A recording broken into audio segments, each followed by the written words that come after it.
Por lo demás, la sentencia que vosotros llamáis luterana, yo me atrevo a llamarla claramente aquí delante de vosotros de San Pablo, o sea, cristiana.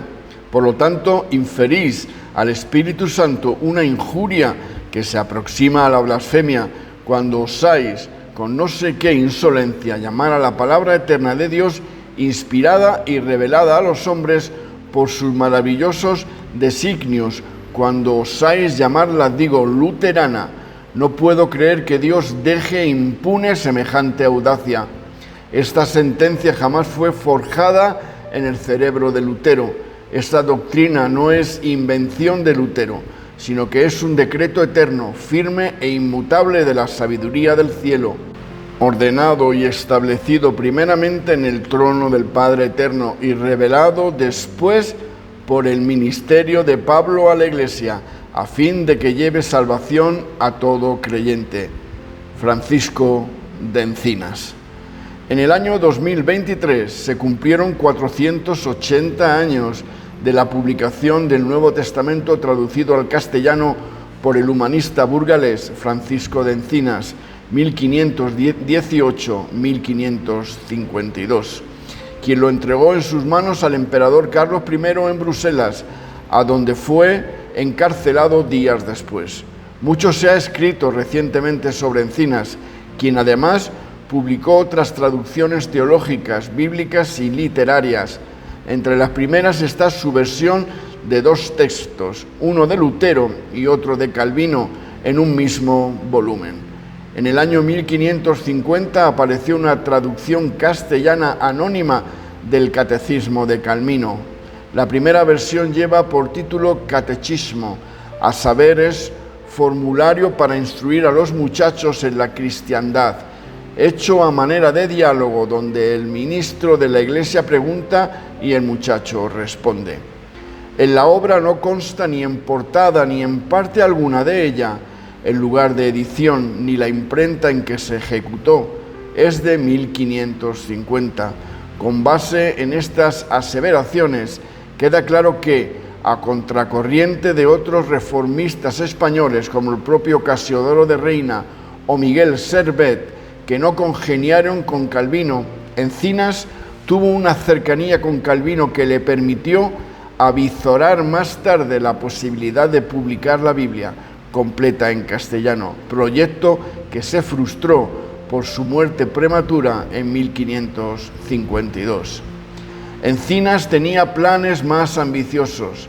El burgalés, quien ya en 1543 había traducido el Nuevo Testamento al español, partiendo del texto de Erasmo de Róterdam, se propuso traducir un decenio más tarde todo el Antiguo Testamento a la misma lengua, siguiendo de nuevo el texto de la Biblia latina de Castellón. Y esta versión de la Biblia entera en español, para la que Encinas había hecho grabar unas 600 imágenes y fundir unos tipos de letra magníficos que luego utilizó Oporino en la segunda edición de Versalio de Corporis Humani, fábrica de 1555. Encinas la quiso hacer imprimir en Ginebra, gracias a la ayuda del mismo Calvino, quien se había ofrecido a buscar comanditarios entre los comerciantes de Ginebra para financiar la impresión. Solo la muerte temprana de Encinas, antes de la realización del proyecto, evitó al reformador de Ginebra la afrenta más infamante de su vida: financiar y publicar en su misma ciudad, para edificación cristiana de sus enemigos en el campo político, la versión de la Biblia de sus mayores enemigos en el campo religioso.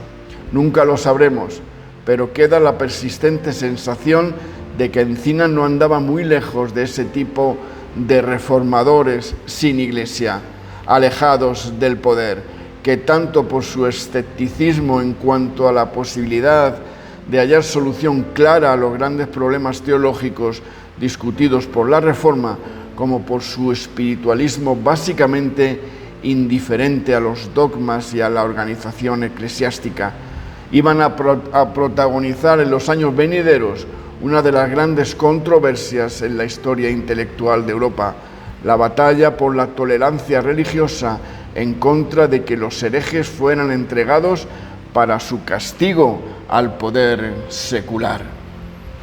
Cuando Francisco de Encina fue detenido en Bruselas el 13 de diciembre de 1543, 20 días solo después de su encuentro con el emperador Carlos V para entregarle en sus manos la traducción castellana del Nuevo Testamento, una de las acusaciones en su contra fue precisamente haber trasladado también un texto de Martín Lutero, específicamente el Tratado de la Libertad Cristiana, año de 1520.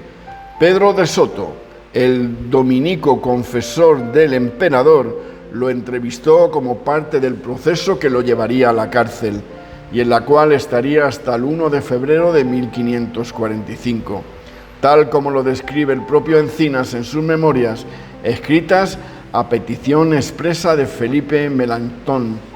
Los cargos que lo llevaron a prisión fueron los siguientes, presentado luego de 6 meses al consejo del emperador.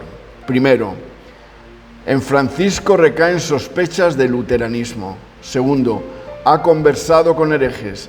Tercero, ha alabado a Melanchthon y su doctrina y sostenido proposiciones heréticas.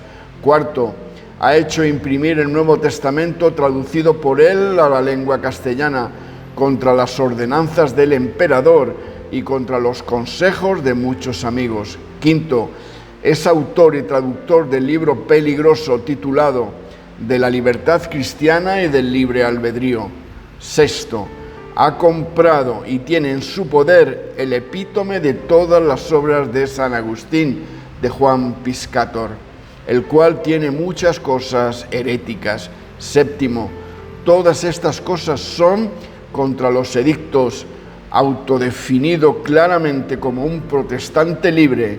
Encinas se movió entre los dos polos de la Reforma y su traducción de Lutero y Calvino lo muestra como un moderado al momento de tocar los puntos más comprometedores.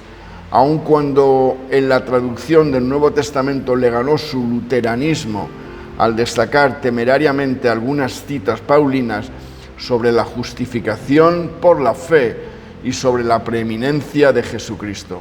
Encinas escribe lo que cree, aun cuando escribe todo lo que cree porque tiene un ojo puesto en el lector.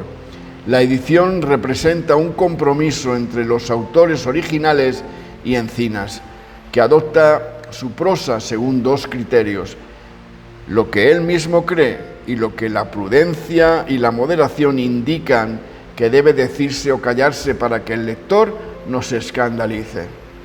El afán por reunir a Lutero y a Calvino en un solo volumen demuestra también la voluntad de Encinas por valorar sus aportaciones bíblico-teológicas en el mismo nivel de importancia y de influencia para su pensamiento. Encinas acepta abiertamente la doctrina de la justificación por la fe, a la que veía como la clave de la religión cristiana, densa y a veces muy complejas afirmaciones del reformador francés Calvino.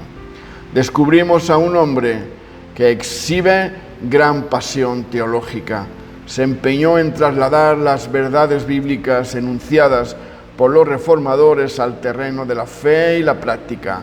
En ello se aplicó enormemente, comprometido como un humanista de cepa, pero también como cristiano piadoso para servir a sus contemporáneos mediante la difusión de las ideas de cambio del momento. Se ubicó entonces como uno de los grandes promotores de la transformación religiosa e ideológica en la lengua hispana, un burgalés que amaba al Señor. Que el Señor te bendiga. Amén.